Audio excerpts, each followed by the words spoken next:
दर्शक बंधु आपण मानक मो चैनल को स्वागत करछि। आपण माने देखुचंती प्लीज सब्सक्राइब आपण माने नुआ नुआ वीडियो देखिबा को चाहउचंती तेबे ताले तळे थिबा सब्सक्राइब बटन पर क्लिक करंतु पाकर थिबा घंटे ऊपर क्लिक करंतु।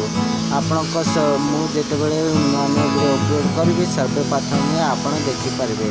आसंतु आज देखिबा कवि गंजाम रो कवि सूर्यनगर होउथबा 12 वर्ष को थे माँ महामाई को यात्रा केमिति होइचे आसंतु देखिनबा।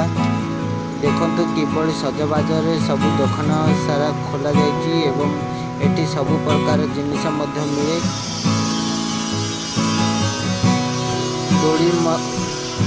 दोड़ी मिठा दुकान एमती अनेक प्रकार दुकान भी भीड़ लगे लोकों भीड़ दिन को दिन प्रबल भीड़ होबार लगी।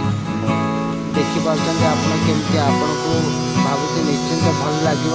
आपण मानकु आसंत थारे देखि जांतु। कवि सूर्यनगर अवस्थित होतिबा माँ महामाई को यात्रा अनुष्ठित हो जाइछि। आसंतु एठी आपण देखिपार्चंते चश्मा दुकान भी ओपन होइछि। एठी चश्मा किनबारे भाई माने भी केते व्यस्त अछंती। आसंतु देखिबा।